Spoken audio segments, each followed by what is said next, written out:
साथीहरु नमस्ते। यतिखेर चाहिँ हामी रामेछाप जिल्लाको सैलुङ दोरम्बा गाउँपालिका हैन त सिन्धुली के अरे हाम्रो रामेछाप नि जिल्ला को यो चाहिँ सैलुङ पर्वत श्रृङ्खलामा आएका छौं।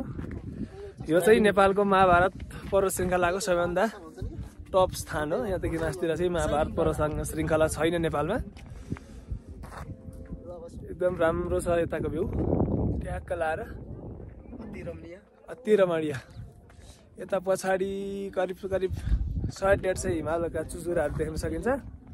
यो चाहिँ हजुरहरू पनि रामेछाप जिल्ला घुम्न आउनु हुँदैछ, यता कालिन्चोक भगवती दर्शन गर्न आउनु हुँदैछ भने एकपल्ट जिरी र सैलुङलाई चाहिँ छुटाउनु भएन। एकदमै राम्रो गजब छ। ल साथीहरु लाइक हान्नु होला। साथीहरु अब हामी चाहिँ यहाँबाट सूर्योदय भर्खर सूर्य भगवान आइसक्नु भएको छ। हामीलाई अलि तातो महसुस भएको छ र वरिपरिका डाँडा काँडाहरूमा सूर्यको प्रकाश परिरहेको छ र त्यही हामी अनुभव गरिरहेका छौं, गहिरो आस्वादन लिइरहेका छौं।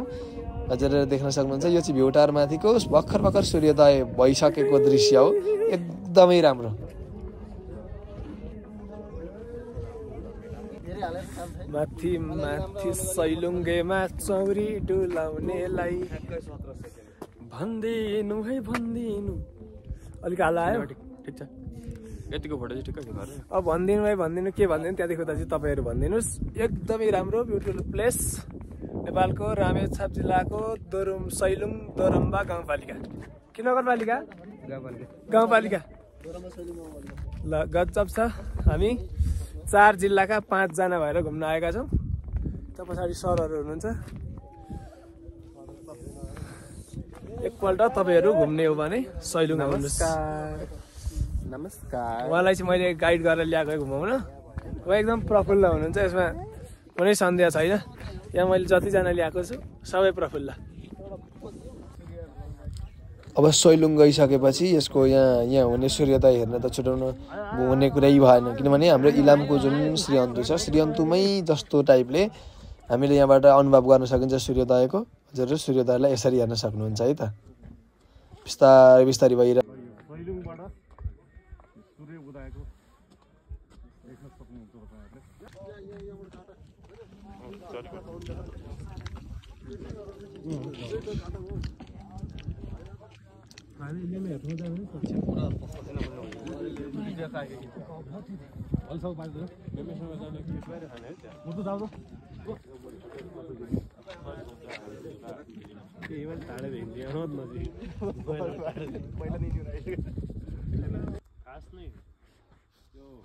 सैलुङको 100 थुम्का हाम्रो मान, सैलुङको 100 थुम्का हाम्रो मान, स्वच्छ र सफा राखौं आँखाको नानी समान। डिभिजन 1 कार्यालय रामेछाप डाँडा नेपाल। साथीहरु यो ठाउँ चाहिँ ठ्याक्क के हो भन्नुहुन्छ नि, यो चाहिँ सैलुङको यो एउटा विहार छ, स्तूप छ। त्यो स्तूपको वरिपरि यो बौद्ध धर्मसँग रिलेटेड यो के भन्छ, यो धागाहरू यो कपडाहरू टाँगेको छ। यसलाई के भन्छ चाहिँ मलाई थाहा भएन, तर एकदमै राम्रो छ यो सैलुङ डाँडा। हजुरहरू पनि एकपल्ट जानु होला। अब हामी सैलुङका अरू विभिन्न चित्रहरू देखाउनेछौँ। यहाँभन्दा पछाडि देखिएको यो भूभाग यो रामेछाप जिल्ला पर्दछ भने यो यतापट्टिको भूभाग चाहिँ खासमा के पर्ने रहेछ भन्ने बुझ्यो भने हाम्रो दोलखा जिल्ला नै पर्छ भन्ने बुझियो। र अब हामी अरू भूभागलाई पनि यसरी हेर्नु हो त। अत्याधिक चिसोको कारणले हामी यो हिँडिरहँदा एकदमै जाडोको अलिकति लेकलेक लागेको अनुभव पनि भएको थियो।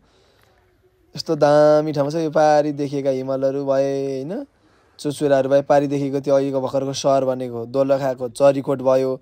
खासमा यो माथिको भूभागदेखि ओह्रालो यता दोलखातिर चाहिँ दोलखा जिल्ला पर्ने भयो चरीकोट भूभागतिर भने, अर्कोतिर चाहिँ रामेछाप जिल्ला पर्ने बुझ्यो। त्यसैगरी यहाँ देखिएको यो स्थान चाहिँ ग्रेट वाल। अब इन्डियामा के भन्छ, चाइनामा छ ग्रेट वाल। अब यो नेपालको चाहिँ मिनी ग्रेट वाल भनेर यस्तो निर्माण गरिएको छ। एकदमै राम्रो छ। यसले चाहिँ पर्यटकीय सम्भावना धेरै बोकेको म देख्न सक्छु। अब यो भूभाग भनेको चाहिँ माथिको हाम्रो टपकै स्थान भयो। अब यहाँबाट देखिने हिमालका दृश्यहरूलाई हामी एकपल्ट जुम गरेर छौँ यसरी। एकदमै राम्रो छ, एकदमै ट्याक्क लाएर हजुरले हेर्न सक्नुहुन्छ। एकदमै राम्रो।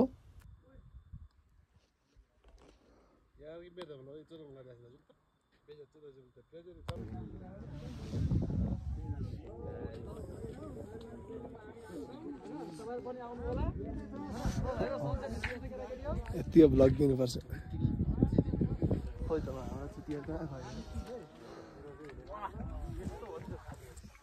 यो चाहिँ माथि भ्यू टावर माथि चढेको दृश्य हो। यहाँनिर बुद्ध धर्मसँग रिलेटेड तसर्थ हिन्दू धर्मसँग रिलेटेड यी मूर्तिहरू निर्माण गरिएको छ यहाँ देवीहरूका।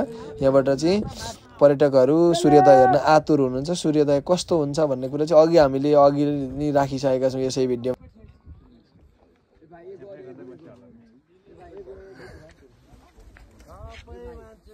यो यति राम्रो भूभाग यो घुम्नका लागि हजुरहरू पनि आउनुहुन्छ भन्ने आशा राखेका छौँ र हामीले यो नयाँ युट्युब च्यानल सुरु गरेकाले सब्सक्राइब र सेयर गर्न पनि नभुल्नु होला। आजको भिडियोबाट बिदा हुन चाहन्छु। हार्दिक धन्यवाद। नमस्कार। हस्, धन्यवाद।